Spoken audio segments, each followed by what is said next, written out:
ঘূর্ণিঝড় রিমালের প্রভাবে বেড়িবাঁধ ভেঙে প্লাবিত হয়েছে দেশের উপকূলীয় এলাকা। অথচ প্রতি বছর বেড়িবাঁধ সংস্কারে ব্যয় করা হয় কোটি কোটি টাকা। তাহলে দুর্যোগ এলেই কেন বারবার ভেঙে যায় বাঁধ? এ নিয়েই থাকছে এটিএন নিউজের নিয়মিত আয়োজন আমাদের কথার আজকের পর্ব। আপনাদের সবাইকে স্বাগত জানাচ্ছি আমি আরাফাত ইসলাম শুভ।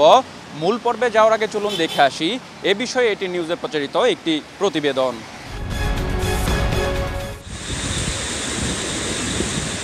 প্রবল ঘূর্ণিঝড় রিমালের প্রভাবে বাঁধ ভেঙে প্লাবিত হয়েছে উপকূলের নিম্নাঞ্চল। ফসলি জমি ও চিংড়ি ঘের ভেসে প্লাবিত হওয়ায় আর্থিক ক্ষতির মুখে পড়েছেন কৃষকরা, ভোগান্তিতে মানুষ।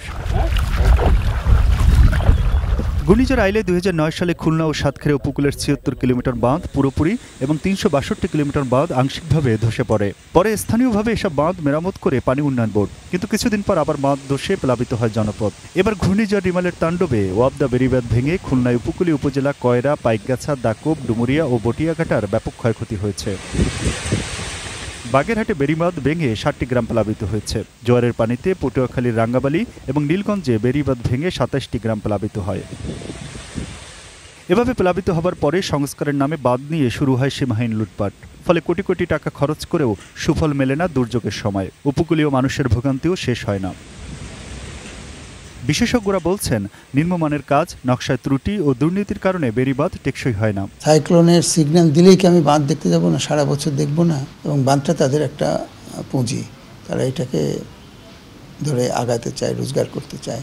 এবং বাঁধের মেনটেন্যান্স যদি বন্ধ হয়ে যায়, মানুষ যদি মেনটেন্যান্স করে, তাহলে এই টাকাটা কোথা থেকে তারা করবে, আনবে?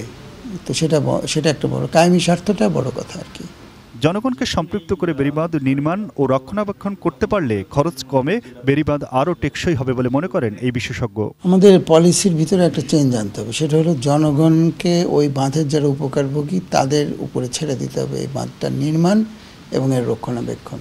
নির্মাণের ক্ষেত্রে হয়তো আমাদের কারিগরি কিছু সহযোগিতা লাগবে, সেটা পানি উন্নয়ন বোর্ড দিবে বা যাদের পক্ষে দেওয়া সম্ভব তারা দিবে, কিন্তু মানুষকে সম্পৃক্ত করতে হবে এবং মানুষ বিশেষ করে মেনটেন্যান্সের কাজটা, রক্ষণাবেক্ষণের কাজটা তাদেরকে দিয়ে এবং জায়গাটা লিজ দিয়ে দিতে হবে।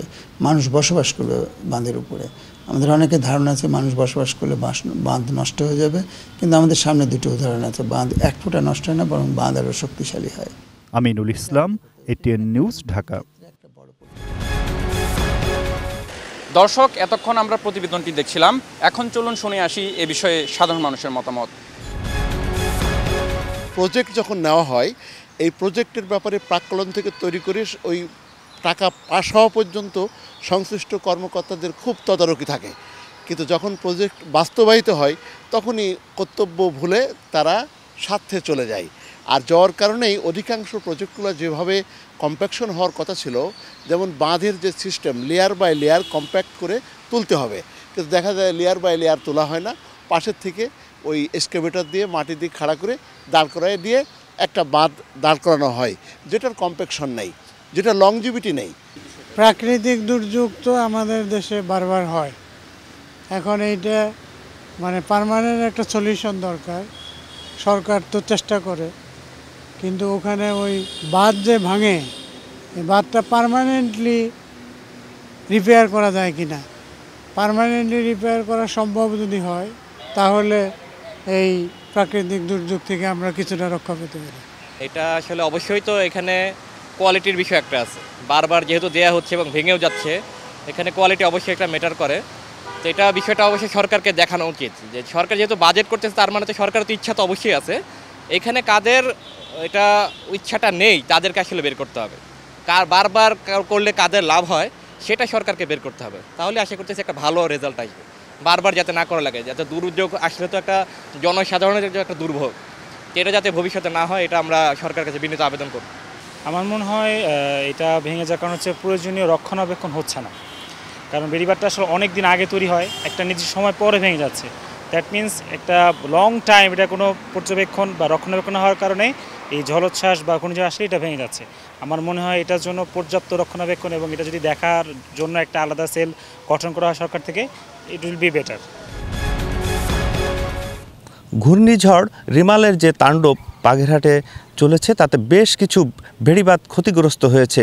এই বেড়িবাঁধগুলি কেন ক্ষতিগ্রস্ত হচ্ছে, প্রতিনিয়ত একটু জোয়ারের চাপ আসলেই কেন এই বেড়িবাঁধগুলি ধসে যায়, এমনটি শুনবো এখানকার সাধারণ মানুষের কাছে।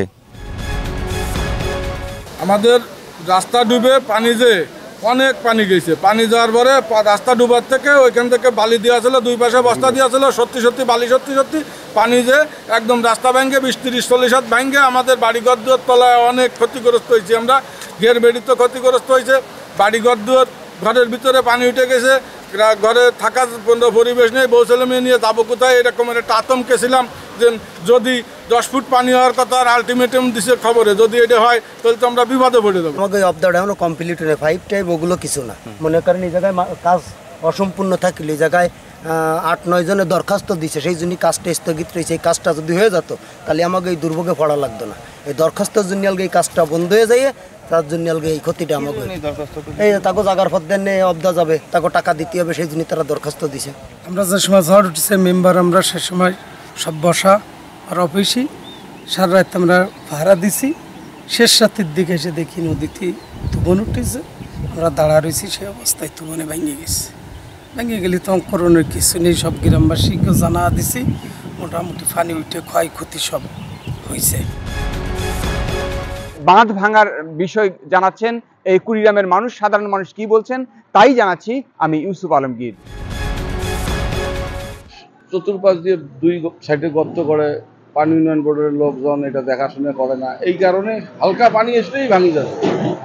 এটা ছাড়া তো আর কোনো বুদ্ধি নেই। একটা রাস্তা মানুষ কাটিয়ে বালু নিয়ে যেতেছে, পানি উন্নয়ন বোর্ড আসতেছে, দেখতেছে, কই কিছু বলতেছে না, অনায়াসে মানুষ বালু কাটতেছে, বিক্রি করতেছে গড়ের 2 সাইড দিয়ে। তাহলে গর্ত থাকলে তো মানুষ এমনি পানি আসলেই ভাঙি যাবে, আর তো পানি ওখানে জমা হবে না, এমনি লিক হইলে তল দিয়ে লিক হলে একটু ফলকা পেলে ভাঙি পড়ে গেল। রাস্তা যদি ভাঙন থাকিল হয়, বাদ থাকিল হয়, তাহলে এটা ভাঙিল না হয়। অল্প করে পানি এসে রাস্তায় নদীর দ্বীপ নাই, বন্যার পানি আসি ঢুকিয়ে বাড়ি ঘর সব ডুবে যায়, এই অসুবিধা পড়ে যায়, ভীষণ অসুবিধা পড়ে যায়, খাবার নেই টাবার নেই, কাউদের রাস্তার মশারি দাঁড়িয়ে থাকি।